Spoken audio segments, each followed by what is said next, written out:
Hello everyone, today's date is 5th of June 2021. Our class is class 6 social science classwork chapter 2 long answer type question. এটা হচ্ছে বড় প্রশ্নের উত্তর। ওকে, তাহলে এটা আমরা করব এখন। দেখো কি লেখা আছে।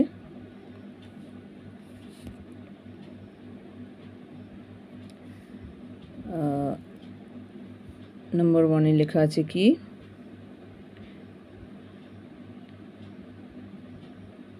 differentiate between inequality and discrimination, মানে বৈষম্য এবং প্রভেদ, যেটাকে বলে বর্ণ বৈষম্য এবং প্রভেদ, সেটার মধ্যে কি ডিফারেন্স মানে হচ্ছে পার্থক্য আছে। তাহলে answer, inequality and discrimination are the two different concept. এই দুটো জিনিস, বৈষম্য এবং প্রকারভেদ, এর কি দুটো আলাদা আলাদা জিনিস, but they are related closely to each other, কিন্তু তারা একে অপরের সঙ্গে জড়িত। Inequality may be the difference between caste, creed, culture, language, region, economic status, educational background etcetera. তাহলে ইনইকুয়ালিটি যেটাকে আমরা বলি, এই বৈষম্যটাকে আমরা কী বলি, কী বলছে, এই বৈষম্যটাকে আমরা কী বলবো, কাস্ট মানে জাতি, কালচার মানে সংস্কৃতি, ভাষা, ধর্ম, মানে অর্থনৈতিক ব্যাপার, এডুকেশনাল ব্যাকগ্রাউন্ড মানে হচ্ছে শিক্ষাগত যোগ্যতা, এগুলোকে আমরা বলবো কি ইনইকুয়ালিটি। আর every one differs from the other in society, মানে সমাজে প্রত্যেকেই একে অপরের থেকে আলাদা। Discrimination take place when one act against an individual or a community on the basics of difference. কিন্তু এই যে ডিসক্রিমিনেশন, এই বৈষম্যটা যে বলছে, এইটা কি বলছে, কোনো একজন পার্টিকুলার একজন মানুষের বিরুদ্ধে, কোনো একটা পার্টিকুলার জাতির বিরুদ্ধে, এটাকে আমরা কি বলবো, ডিসক্রিমিনেশন। ওকে, এটাই হচ্ছে এর পার্থক্য। বলেছে a whim or prejudice works behind it, এর মধ্যে কিছু একটা কুসংস্কার কাজ করছে। If one tries to exploit the others individual who is down to status in any way, it is called discrimination. যদি কেউ কী থাকে, যদি কোনো ইন্ডিভিজুয়াল, কোনো মানুষ যদি কী থাকে, তার স্ট্যাটাস খুব তার স্ট্যাটাস খুব কম থাকে আর কি, সে কোনো গরিব হয় বা কোনো নিচু জাতির হয়, তাহলে তাকে কি করা হয়, এক্সপ্লয়েট করা হয়, তাকে হ্যারাস করা হয়, তাকে নিচু চোখে দেখা হয়। এটাকেই কি বলছে আমাদের ডিসক্রিমিনেশন। আচ্ছা, that discriminated the individual or a community is devoid of the common opportunity or facility provided by the society. তার মানে কি, এই যে এক একজনের উপরে, এক একটা কমিউনিটি, এক একটা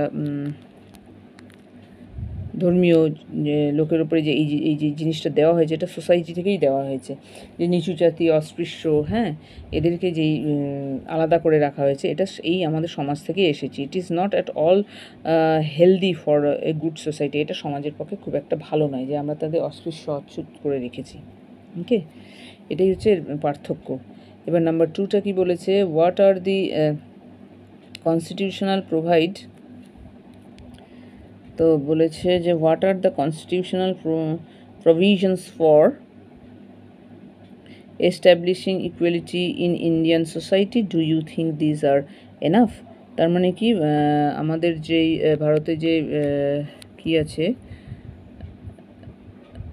আমাদের কনস্টিটিউশন মানে সংবিধান, যে ভারতীয় আমাদের সমাজে, ভারতীয় সমাজে যে মানে সমতার একটা, সম অধিকারের যে একটা সম অধিকার প্রতিষ্ঠা করার চেষ্টা করছেন, সেটা কি ঠিক, মানে সেগুলো কি, এবং তুমি কি মনে করো সেটা সেটা সেটা ঠিক বা সঠিক, বা সেটা অনেক, নাকি তার থেকে আর বেশি কিছু করতে হবে।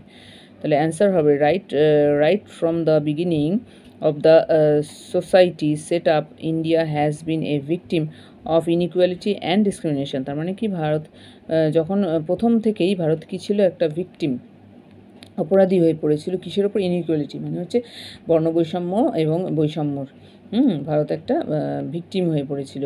Society was divided into 4 main caste, মানে আমাদের সমাজ 4টা ভাগে বিভক্ত ছিল। All the opportunities were confined to the upper caste classes class. তার মানে কী বলছে, যারা সমাজে উঁচু শ্রেণী ছিল তাদের জন্যই সমস্ত সুযোগ সুবিধা ছিল। Some of the caste were considered so low that people even scared of them shadow, মানে এমন, আর সমাজে কিছু লোককে এমনই নিচু করে রাখা হয়েছিল যে মানুষ তাদের ছায়াকেও ভয় পেত।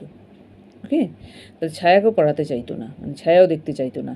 ইট created a great disparity in society, তার মানে এটা হচ্ছে সমাজের পক্ষে খুবই একটা খারাপ ঘটনা। With the spread of education, মানে শিক্ষার প্রসারের সাথে সাথে a consciousness against this evil system was aroused, তার মানে কি এর বিরুদ্ধে আস্তে আস্তে কথা বলতে শুরু করেন কিছু কিছু লোক। আফটার গেটিং ইন্ডিপেন্ডেন্স, মানে স্বাধীনতার পর, দ্য কনস্টিটিউশন, মানে আমাদের সংবিধান যখন তৈরি হয়, Marx had strong argument against this system, মানে আমাদের যখন সংবিধান তৈরি হয় তার মধ্যে এটার মধ্যে একটা কী করা হয়, শক্তিশালীভাবে এদের এগেনস্টে, এর বিরুদ্ধে একটা কথা বলা হয়। So it was declared as a crime or hour constitution, তার মানে কি এই যে নিচু জাতির লোক, যে মানে অন্য ছোটো পেশার লোকদের নিচু জাতি বলে দেখা, এটা একটা আমাদের কনস্টিটিউশন সংবিধান অনুযায়ী একটা ক্রাইম, মানে অপরাধ। It was declared that the Constitution would provided quality and right against discrimination to the citizens of India. তার মানে কি এরকম বৈষম্যগুলিকে কী করব আমরা, এই বৈষম্যের বিরুদ্ধে কথা বলবো। হ্যাঁ, বৈষম্য রাখবই না, বর্ণ বৈষম্য, ধর্ম বৈষম্য, এগুলো রাখবো না। The reservation was provided for those discrimination people in the every field of life. তার মানে কি এই যে রিজার্ভেশন, যে এই যে সংরক্ষণ যে রাখা হয়েছিল বিভিন্ন স্তরের নিচু মানুষদের জন্যই এই সংরক্ষণটা প্রথমে করা হয়েছিল। But still it is the fact that the system persist, মানে এখনও এই বর্ণবৈষম্য দেখা যাচ্ছে। যদিও তাদের রিজার্ভেশন তাদেরকে সংরক্ষণ করা হয়েছে, কিন্তু তাদের জন্য সংরক্ষিত আছে, রিজার্ভেশন আছে, সংরক্ষিত আছে, কিন্তু তবুও এখনও সেই সিস্টেমটাই চলে আসছে, সেই অভ্যাসটাই চলে আসছে। Only constitutional provisions are not enough, মানে এই যে সংবিধান সংশোধন করে কিছু হবে না। They prefer to earn their livelihood than going to school, তার মানে কি তাদের এই যে নিচু জাতি পিছিয়ে যাওয়া লোকগুলোকে তাদের কি কোথায় যেতে হবে, তাদের বেঁচে থাকার জন্য তাদের স্কুলে যেতে হবে, তাদের পড়াশোনা করতে হবে, শিক্ষিত হতে হবে। এ compulsory education system should be developed, মানে একটা খুবই সম্মানজনক শিক্ষা এখানে তৈরি করতে হবে, মানে মাস্ট, মানে বাধ্যতামূলক একটা শিক্ষা ব্যবস্থা তাদের তৈরি করতে হবে। Must consciousness is needed, otherwise we cannot hope more. So mass consciousness is needed, otherwise we can't hope more, মানে মাস কনসিয়াসনেস মানে আমাদের খুবই কী করতে হবে, সচেতন হতে হবে। আমাদের খুব সচেতন না হলে আমরা এই জিনিসটাকে বেশি কিছু করতে পারবো না। এই জিনিসটাকে আমরা সরাতে পারবো না সমাজ থেকে, এই যে অচ্ছুত অস্পৃশ্য করে রাখা হয় লোকজনকে, এটার কথাই এখানে বলা হয়েছে। ওকে, তাহলে এই দুটো কোশ্চেন অ্যান্সার ভালো করে পড়বে এবং লিখবে। Thank you.